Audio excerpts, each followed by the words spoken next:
Good evening and welcome to our parents, families, friends, Hutchinson School staff, Dr. Champ, our PTA, and most importantly, our fifth grade students. When we started school in September, we knew it was going to be an interesting year, with the construction of our new school, changing how we entered and exited our building, and moving recess to Julianne's playground. What we could not fathom is where we are today, celebrating our fifth graders in the virtual environment we now have come to deem normal. Normal is a relative term. The word normal, when used as an adjective, means conforming to a standard, usual, typical, or expected. I would argue that the time we find ourselves in and this class is anything but typical or expected. Instead, this class is kind, generous, and knows the true meaning of perseverance. Back in September, I was approached by several of these students who were convinced that their help at lunch and recess in aiding our youngest students would not only demonstrate our bare rules of being safe and acting responsibly, but could help model for others how to show empathy and respect. Who could argue with that? Almost immediately, over 30 fifth grade students chose to rotate and help our kindergarten students navigate in the cafeteria, assist in working to and from Julianne's playground, and guide them through social issues that arise during their play and social interactions while also being mindful of their empathy towards others. This class also shows their generosity in the way they are empathetic to the situation of others, raising money and gathering donations for soup kitchens, animal shelters, and making sure our most vulnerable communities have new books and PJs. During these unprecedented times, these students have also made signs, noisemakers, sang songs, played instruments, all to make sure our essential workers know they are appreciated. Perseverance is a skill we talk a lot about in school. We know it is important in overcoming challenges. While we talk about it, I would be remiss not to acknowledge how this class has implemented this practice, especially during our school closure. As a class, they've had the highest attendance rate for their Google meetings with their teachers, and they never gave up on their learning, as evidenced by the way that they pushed through the unknown while still learning and challenging themselves. It would have been easier to give up or to sleep through the meetings, but this class wanted to be there. They wanted to interact with their classmates. They wanted to learn. And a pandemic was not going to stop them. I'm very proud of this class. Not only do you emulate our bare rules in everything you do, but you have shown us that we don't know what we're truly capable of until we are forced to try. While you may not know what your future holds, please leave tonight knowing that I believe in you. Your teachers believe in you, and your families believe in you.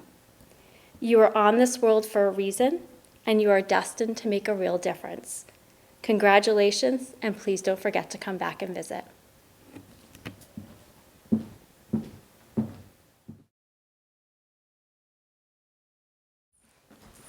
Good evening, Hutchinson fifth graders, families, grandparents, friends, everybody that's tuning in. We're so happy that we're able to do this for you. We are so excited. I am representing the Hutchinson PTA. So basically, almost all your parents are a part of it, and we are so proud of you. You have gone through so many different changes coming into Hutchinson as some of you 4-year-olds, 5-year-olds, and now you're graduating going to the middle school.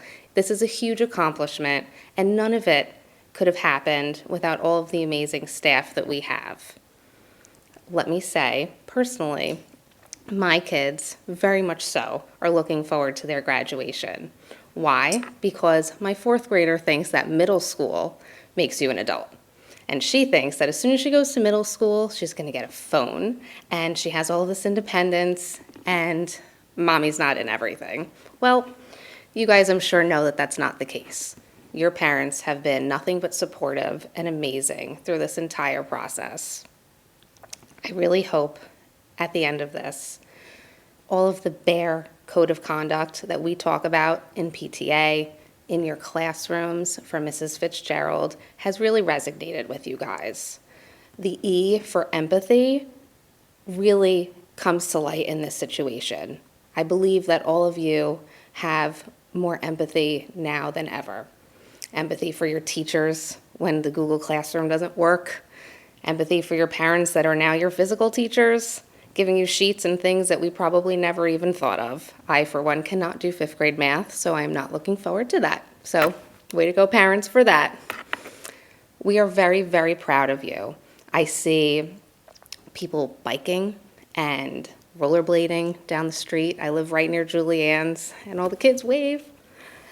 And it's so nice to see, because through all of this, you have brought positivity to your lives and to your families. So we, as the PTA, would like to congratulate you. You guys, right now, give yourselves a hug and a pat on the back, because I can't do it, and I wish I could, because you're amazing, and you make our school so proud. You are going to go to the middle school with the best, best, best ideas in your heads, the best intentions, and I know that you are going to do great, great things. Congratulations, and I hope that you enjoy every bit of this summer.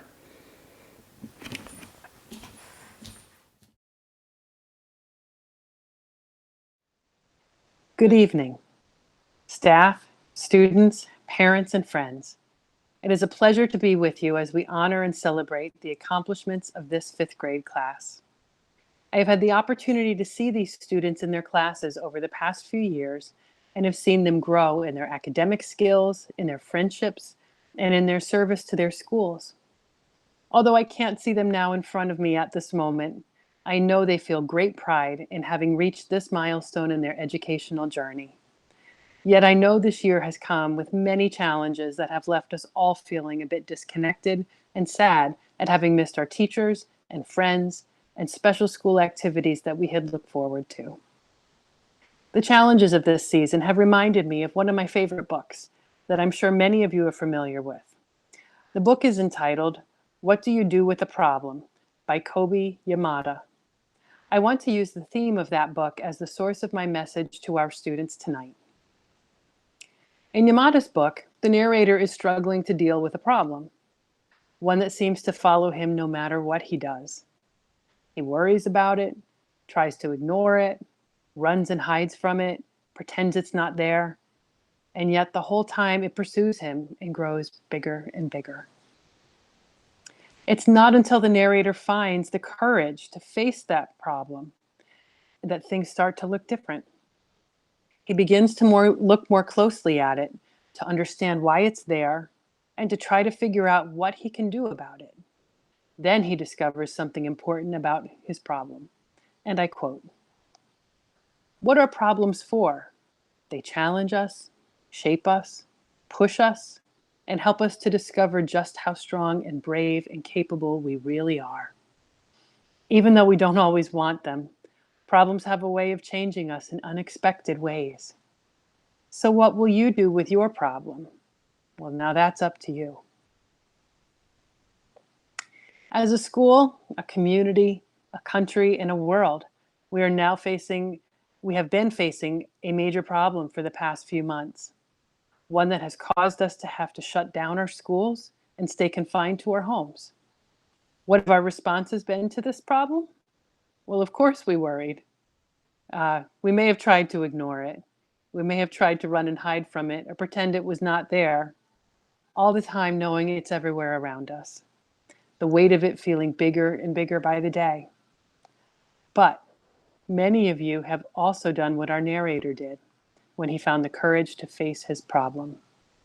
He looked for the opportunities in the problem and found ways to learn and grow and be brave and do something. I have been inspired by the emails from parents talking about how their families have adapted to working and learning together from home. How brothers and sisters have grown closer as they've rediscovered how to play together and pass the time in more simple ways.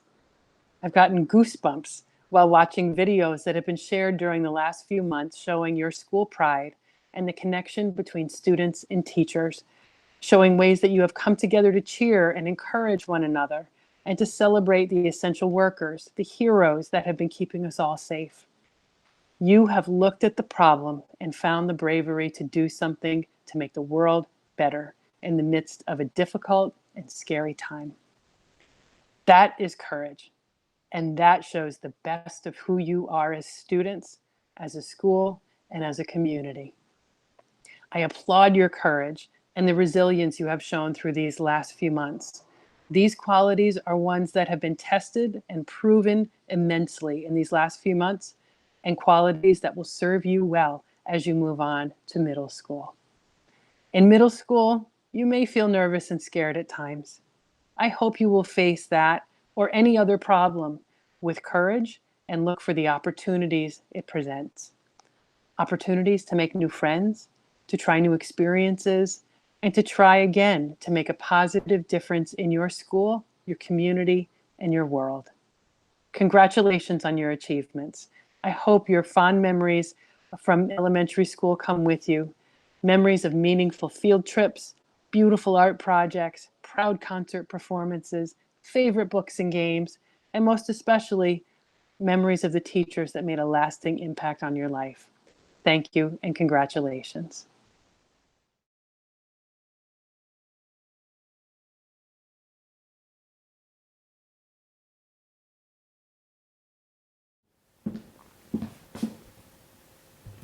Thank you for joining us for the first half of our 5th grade move-up ceremony.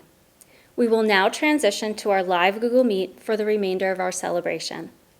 Students, please log in through your Launchpad, access your classroom's Google Classroom page, and click on the link that is titled 5th grade move-up ceremony. Remember to keep your mics on mute until it is your turn to speak. I'll see you there.